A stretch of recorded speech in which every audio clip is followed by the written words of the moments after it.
예, 저는 상명대학교 역사 콘텐츠 전공 류한수 교수입니다. 제 주전공은 역사이고요. 역사 중에서 특히 서양사, 유럽사, 그리고 국가로는 러시아 현대사를 전공하고 있습니다. 오늘 여러분을 만나서 그 역사에 흥미를 느낄 만한 주제를 가지고 짧은 그 강의를 할까 하는데요. 이 신화로서의 역사와 사실로서의 역사를 한번 구분하면서 그 접점을 찾는 것이 중요할 텐데요. 그러니까 여러분이 학교와 사회에서 얻은 역사 지식은 거의 다 그 사실이 아니라 일종의 신화, 그러니까 사실은 그 허구일 가능성이 있습니다. 그러니까 여러분들이 그 중고등학교 때 배웠던 역사 지식하고 대학에 와서 역사를 전공하면서 배우는 또 지식이 결이 다를 수가 있어요. 그래서 역사의 재미를 붙이는 길은 통념을 깨트리기라고 할 수 있습니다. 그러니까 우리가 보통 그렇게 알고 있는데 사실은 그것이 아니다. 그러니까 이런 식의 그 브릿지를 찾아서 그 공부를 하다 보면 그 재미를 붙일 수 있죠. 그러니까 좀 아주 좀 극단적인 예를 들자면 우리나라에서 그 세종대왕이라든지 이순신 장군은 도저히 그 비판할 수 없는 어떤 완벽무결한 그 어떤 인물로 알려져 있는데 사실 역사의 그 속사를 들여다보면 그러니까 우리가 아는 것만큼 그렇게 세종대왕이라든지 이순신 장군이 완벽하진 않습니다. 때로는 허점을 보이고 때로는 인간적 실수를 하거든요. 근데 그런 점을 배우면서 그 왜 그런 그 완벽 그 무결한 인간이라고 하는 허상이 생겨났는가? 그러니까 이런 것을 따져보면 재미있을 수 있습니다. 자, 이런 식으로 통념 깨트리기의 그 한 사례로 저는 군대와 전쟁은 남자들만의 영역이었을까? 이런 질문을 던져 봅니다. 대개 그 군대 전쟁은 주로 그 남자들이 하는 행위였고 여성들은 여기서 이제 그 배제되거나 아니면 연관이 없다고 생각을 해왔었는데 과연 그러한가 한번 살펴보겠습니다. 그러니까 이런 사례를 통해서 통념을 깨트리는 재미를 한번 붙여보면 좋을 듯한 느낌이 듭니다. 자, 여성 군인의 이미지인데요. 여러분 그 지금 훈련을 받고 있는 여성 전투원의 그 사진인데 이게 그 어느 나라 군인으로 보이나요? 혹시 아시겠습니까? 이 사진에 나오는 여군들은 그 이스라엘 여군입니다. 그러니까 이스라엘에서는 남자와 똑같이 여성도 그 의무 복무를 하죠. 물론 그 남성의 의무 복무 기간에 비해서는 여성의 복무 기간이 약간 짧긴 하지만 어쨌든 간에 모든 이스라엘 여성이 군대에 가서 군 복무를 해야 되는 것이 이스라엘의 그 제도입니다. 자, 그리고 지금 그 멋지게 그 수류탄을 투척하는 훈련을 하는 이스라엘 여군의 모습이죠. 자, 그리고 그 다음 이미지는요. 최근에 우리나라에서 그 여군의 그 활약상을 다루는 영화가 그 적지 않게 나오고 있는데요. 몇몇 사례를 들어보면 2016년에 그 무수단이라는 영화가 나왔습니다. 그래서 이지아라는 배우가 주연을 맡았었죠. 이런 영화가 있었고요. 그리고 중국의 그 설화죠. 그 민담일 텐데 그 화몽란, 그러니까 중국어 발음은 물란일 텐데요. 5세기 중국의 물란이라고 하는 여성이 있었는데 그 변방지대에서 그 아버지가 군대에 가야 되는 상황이었죠. 근데 아버지가 늙고 병들었기 때문에 군대에 가게 되면 그 위험할 수 있으니까 대신 아버지의 신분을 어떻게 말하면 그 빌려서 딸이지만 남자로 변장을 하고 아버지 대신 군대에 가서 복무를 했다. 그리고 북방민족을 물리치면서 큰 공을 세워서 황제의 인정을 받았다는 얘기가 있습니다. 그 디즈니라든지 중국에서 그 애니메이션 영화라든지 실사 영화로 만들어지기도 했었죠. 그러니까 이런 그 문란의 경우도 사실 어떻게 보면 여성 군인, 여성 전투원의 그 한 사례라고 할 수 있습니다. 비록 그 역사는 아니고 민담이지만 이 민담이 실제로는 그 당시 있었던 그 사건들이 그 민담의 형태로 전해 내려올 가능성이 있다는 얘기죠. 자, 그러면 조선시대에는 여군이 있었는가? 이것도 사실은 그 많이 연구를 해야 할 주제고요. 혹시 그 전문 연구자로서, 그 역사를 전공하고 싶은 학생이 있으면 이런 주제로 한번 그 연구를 하면서 논문을 쓰거나 연구서를 썼으면 하는 바람이 있습니다. 자, 강희영이라고 추정되는 한 선비가 1846년에 평안도를 여행하고 나서 그 기행문을 썼는데요. 이 기행문에 이런 그 서술이 나옵니다. 1846년 12월 8일에 의주에서 돌이켜 중홍각으로 내려와 여자들의 총솜씨를 보았는데 한 발은 맞고 두 발은 맞지 않아 그 거조가 한 번 웃음거리를 줄만했다. 이 거조란 말은 그 모습, 행동, 행태라고 하는 그 말의 그 고풍스러운 표현이고요. 한번 웃음거리는 줄만했다는 말은 한 번 웃겼다는 얘기죠. 내가 그 이유를 물으니, 그러니까 왜 여기서는 여자들이 총을 쏘는 훈련을 하는가? 이 이유를 물었더니 여기에선 예로부터 총 쏘는 여인들을 길러 성을 지키게 한다고 하였다. 이 또한 기이한 일이다. 이런 말이 나옵니다.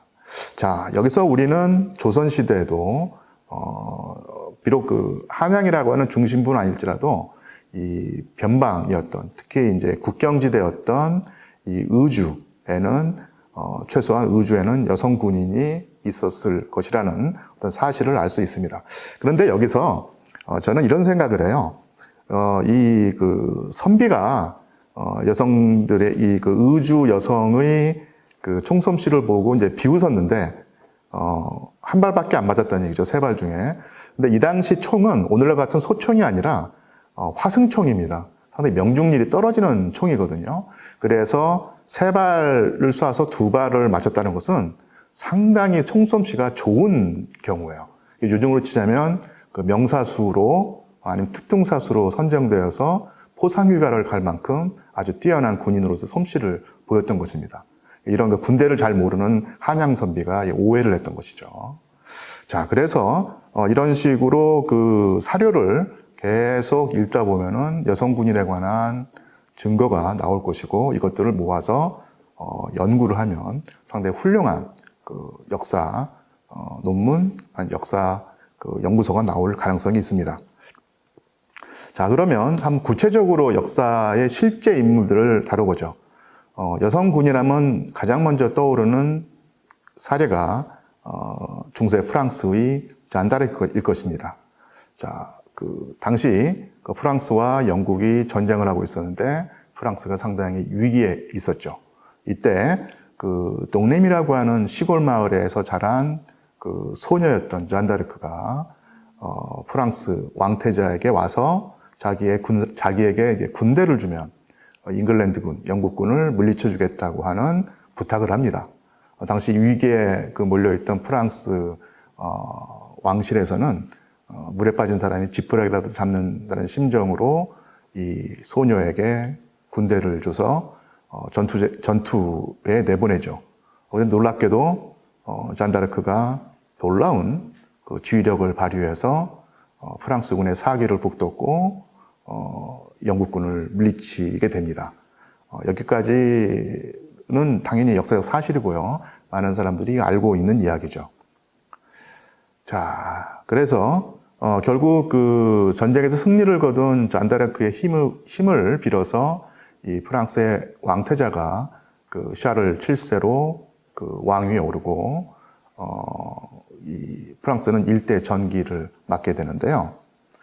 자, 그런데 여러분 결말을 잘 알고 있을 것입니다. 이렇게 큰 공을 세웠던 잔다르크가 결국은 적군의 포로가 되지요.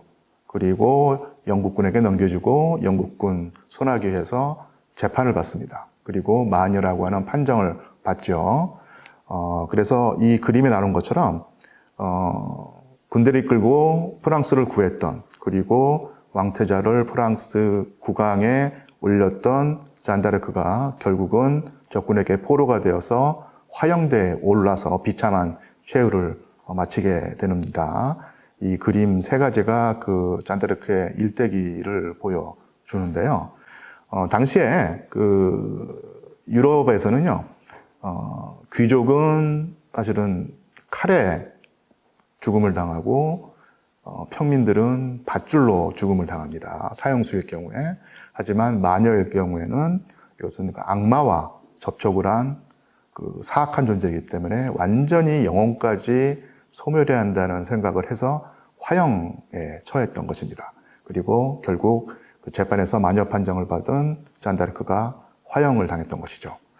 자, 그리고 나서 왜 그 잔다르크가 화형을 당했는가? 그 원인은 조금 뒤에 설명을 하고요. 자, 그럼 현대에 들어와서 여성 전투원이 있었는가? 많은 경우에 여성 군인이 있었다고 하면은 그래 예외적인 경우로 여성 군인이 존재했을 거야 라고 하는 사실을 인정하는 사람이 있지만 직접 무기를 들고 적과 싸운 여성 전투원이 있었겠는가라는 질문을 던지면 그런 여성 전투원은 없었을 것이다 라고 상당히 그 단호하게 말하는 사람이 많은데요. 사실은 있었습니다. 그것도 아주 많이 있었죠. 제2차 세계대전 시기 소비에트 연방, 즉 소련의 붉은 군대 사례가 그렇습니다. 자, 당시 1941년부터 나치 독일의 침공을 당했던 그 소련은 상당히 그 위기에 처했었는데요. 이런 소련을 구하기 위해서 자원 입대해서 적과 싸운 용감한 군인들이 많았었는데 그 군인 중에서는 여성도 상당히 많았습니다. 여기에는 그 부상을 당한 그 병사를 위험한 곳에서 안전한 그 병원까지 이렇게 옮기는 소련 여군의 모습이 보이죠. 이제 간호병일 것입니다. 자, 그리고 실제로 소련군이 여군들을 전투 현장에서 활용하다 보니까 저격병, 그러니까 숨어서 적을 저격하는 임무를 수행하는 저격병으로서 여성 군인들이 아주 놀라운 어떤 성적을 보인다는 사실을 알고 상당히 많은 소련의 여성 군인들을 저격병으로 썼습니다. 그래서 그 이미지가 이렇게 남아있죠.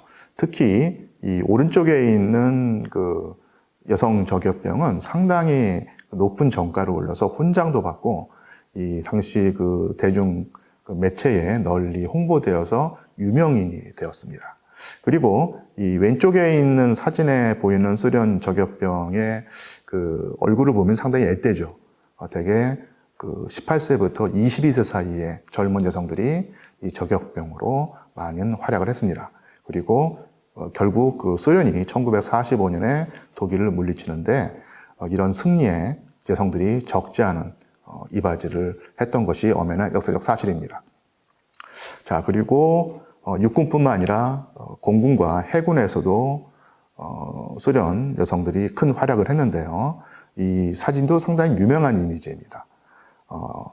그 여성 야간 경 폭격기 부대의 그 조종사들인데요. 전원이 다 그 여성으로만 구성된 부대였고 파일럿들도 다 여성이었죠.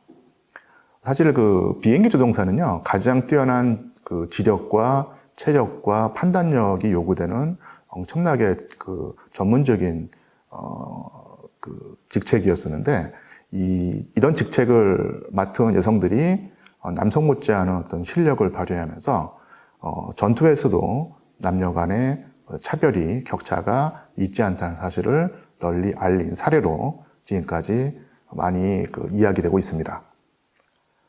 자, 그런데 이렇게 그 전쟁 기간 동안에 여성 그 조국을 수호하고 파시즘을 물리치는데 큰 역할을 했던 여성들이 사실은 전쟁이 끝나고 난 다음에 존경보다는 냉대, 존중보다는 어떤 푸대접을 받았습니다. 그리고 그런 사실들을 그 인터뷰를 통해서 그 밝혀내서 책으로 엮은 작가가 바로 그 스베틀라나 알렉세비치라고 하는 그 벨라루스의 작가였고요. 여성 참전 용사들의 그 인터뷰를 모아서 책으로 냈고요. 이것이 그 노벨 문학상을 받는 어떤 그런 쾌거를 이루었죠. 자, 그런데 이 책에서 그 나오는 상당히 중요한 사실이 있는데요. 그것은 바로 그 똑같은 행위를 해도 남자와 여자가 다른 대접을 받는다는 이런 사실입니다. 즉, 그 전쟁에서 적군을 많이 죽인 남자는 전쟁 뒤에 전쟁용으로 존경을 받았지만 그 남자와 똑같이 나라를 지키고자 전쟁에 뛰어들어서 적군을 죽인 여자는 전쟁 영웅이 아니라 사람을 죽인 여자로 취급되어서, 즉 살인자로 취급되어서 사회에서 따돌림과 냉대를 받았다는 사실이 드러납니다. 자, 중세 프랑스에서 그 잔다르크는 자기 나라를 그 위기에서 구했지만 결국 그 마녀로 몰려서 화형을 당하죠. 그리고 현대의 그 20세기의 그 소련에서는 남성과 똑같이 여성도 무기를 들고 적과 싸워서 나라를 구하고 어떤 승리에 이바지했는데 전쟁 이후에 남성은 전쟁용으로 존중을 받는데 똑같은 행위를 했던 여성은 존중보다는 아까 말씀드린 것처럼 냉대와 푸대접을 받습니다. 이런 차이점이 왜 생겼는가 하는 질문을 던질 수밖에 없죠. 자, 그리고 그렇게 많은 그 여성 전투원이 존재를 했는데 실제로 전쟁 기간에 나온 포스터에서는 능동적인 여성 전투원의 모습보다는 이렇게 그 전쟁의 피해를 받는 수동적인 역할, 그리고 남성의 그 원조와 도움을 받아야 되는 나약한 존재로 묘사되어 있습니다. 이런 포스터도 마찬가지죠. 적군에게 죽음을 당할 위협에 처한 이 여성과 아이들을 구하자. 이런 식으로 여성들은 남성의 보호를 받아야 될 존재로 자리매김되어 있습니다. 유일하게 그 주체적인 여성, 즉 적을 공격하는 모습의 이미지가 남아있는 포스터가 이것이 거의 유일한데요. 재밌는 사실은 이 포스터를 그린 그 화가가 남성이 아니라 여성이었다는 얘기입니다. 자, 그러면 아까도 말씀드린 것처럼 그 여성 전투원으로 활약했던 중세 프랑스의 잔다르크, 그리고 20세기 소련군의 여성 전투원들이 왜 그런 그 푸대접과 냉대를 받았었는가? 이런 사실을 한번 설명을 해야 될 텐데요. 이것은 가부장제 사회의 전통적인 성 역할 구분과 연관이 되어 있습니다. 전통적으로 거의 모든 문화권에서 이 남성의 할 일은 생명을 빼앗는 행위로 설정이 되어 있습니다. 그러니까 사냥을 하고 전투를 하고 통치를 하는 것, 이것은 남자가 할 일이라는 얘기죠. 사냥도 짐승을 죽이는 행위고요. 전투는 적군을 죽이는 행위고, 통치, 즉 정치란 것은 같은 국가 안에서 사실은 그 목숨을 걸고 싸우는 전투와도 같은 행위였던 것이죠. 반면에 여성은 생명을 낳고 돌보는 역할을 하는 존재로 설정이 되었습니다. 그러니까 출산, 육아, 가사, 치유 이런 행위는 여성이 하는 행위로 여겨졌던 얘기죠. 자, 그런데 그 유럽에서는 이런 성별 역할 구분을 하나님의 뜻이라고 정당화했습니다. 하나님이 이렇게 남성과 여성의 일을 구분했다는 얘기죠. 과연 이 성별 역할 구분이 과연 자연의 이치였을까 하는 질문을 던져야 합니다. 자, 그리고 우리나라는 상당히 생소한 인물이겠지만 이 그리스도교의 역사에서 중요한 인물이 요한 크리소토톰이라고 하는 사람인데요. 그러니까 이분이 기원 후 4세기, 5세기에 아내의 자격을 갖춘 여자들이라고 하는 어떤 문건을 쓰는데요. 이 문건을 자세히 읽어보시면 알겠지만 아까 제가 말씀드린 남녀의 성 역할 구분이 여기에 나와 있습니다. 공적이고 어떤 공적적이고 하는 이런 행위는 남자들이 하는 그 행위고, 수동적이고 피동적이고 그다음에 그 생명을 낳고 돌보는 행위는 여성이 할 일이다. 이것은 하나님이 정해놓은 것이다. 이런 내용이 들어가 있죠. 자, 그래서 제가 여러분 잔다르크가 마녀 판정을 받고 화형에 처했다고 했는데요. 이것은 이렇게 설명을 하면 됩니다. 아까도 말씀드린 것처럼 생명을 빼앗는 행위는 남성들만 하고 생명을 낳고 보살피는 행위는 여성들만 해야 한다는 것이 당시의 일반적인 관념이었는데 또 그런 관념을 하나님이 정해놓은 질서로 봤던 얘기죠. 그런데 잔다르크는 상당히 독특하고도 위험한 존재일 수 있습니다. 분명히 생명을 낳고 보듬는 역할을 하는 여성으로 태어났는데 실제 했던 행동은 무기를 들고 적을 죽이는 생명을 빼앗는 행위를 한다는 얘기죠. 이것은 당시 사람들이 볼 때는 그 하나님이 정해준 질서를 어지럽히는 존재일 수밖에 없는 것이거든요. 특히 잔다르크에게 큰 피해를 봤던 영국인들의 입장에서는 이런 시각이 더욱더 강할 수밖에 없었죠. 자, 여러분, 하나님의 질서를 어지럽히는 존재는 어떤 존재일까요? 결국 하나님의 적인 악마의 사주를 받은 존재입니다. 악마의 사주를 받은 존재는 결국 마녀죠. 마녀는 당시 관습에서 화형에 처해야 마땅한 사악한 존재였습니다. 그러니까 이런 식으로 여성인데도 남성의 일을 하는 행위가 당시로서는 용납할 수 없는 행위였기 때문에 잔다르크는 비참한 죄를 맞췄던 것이죠. 근데 이런 사고방식이 중세에만 국한된 것이 아니라 현대에도 그대로 내려옵니다. 자, 전쟁에서 적군을 죽이는 남성 행위는 자연스러운 일이죠. 반면에 여성은 생명을 낳고 보살피는 역할을 해야 되는데 전쟁에서 무기를 들고 남자와 똑같이 적을 죽인다는 얘기입니다. 이것은 현대에도 용납할 수 없는 상당히 불편하고 거북한 존재였던 얘기죠.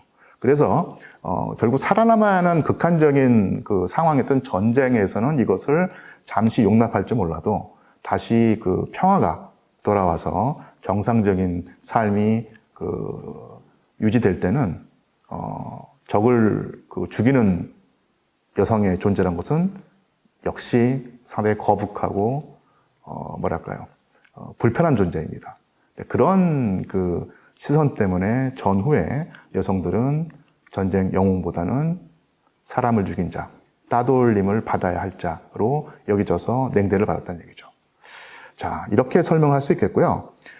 그런데 오늘날 그 세계에서 특히 이제 우리나라에서도 여성 군인이 많이 나오는데요. 여성 군인의 존재가 있는데도 불구하고 아직까지도 옛날의 어떤 성 역할 구분이 사실은 남아 있습니다. 이게 많이 역할 구분이 사라지는 상황에서도 관념상으로 강고하게 남아있기 때문에 이런 현상이 빚어지는데요. 2016년도에 상당히 큰 인기를 끌었던 드라마 태양의 후예에서도 이런 관념이 잔존해 있습니다. 즉 주인공인 남자 주인공들은 다 무기를 들고 적과 싸우는 전투원으로 설정이 되어 있습니다. 반면에 여자 주인공들은 이렇게 송혜교 씨처럼 의사, 생명을 보살피고 보다듬는 존재로 설정이 됐고요. 군복을 입고 있는데 또 다른 여자 주인공이 이렇게 의무병, 간호병으로 설정이 되어 있죠. 정식으로 전투를 치르는 군인이 아니라 역시 군대 안에서 생명을 보살피는 존재로서 설정이 되어 있습니다. 그래서 본격적으로 여성 군인의 존재를 부각하고 드러내는 데에서는 상당히 많은 변화가 일어났지만 아직까지는 상당히 오래된 성 역할 고정관념이 남아 있다는 사실을 이 태양의 후예에서도 어렴풋이 볼 수가 있습니다. 자, 이런 식으로 제가 전쟁과 여성의 관계, 성 역할 구분에 따른 어떤 좀 슬픈 사연을 제가 설명을 드렸는데 앞으로는 더욱더 이 남녀의 성 역할 구분이 사라지면서 이 남성과 여성이 동등한 선에서 함께 활동하고 일을 하고 관계를 맺는 미래가 더 앞당겨서 왔으면 하는 생각을 해봅니다. 자, 이상으로 여러분들에게 좀 역사에 흥미를 느낄 만한 역사적인 사례를 잔다르크와 소련 여군의 사례를 들어서 설명을 했습니다. 자, 여기서 강의를 마치겠습니다. 고맙습니다.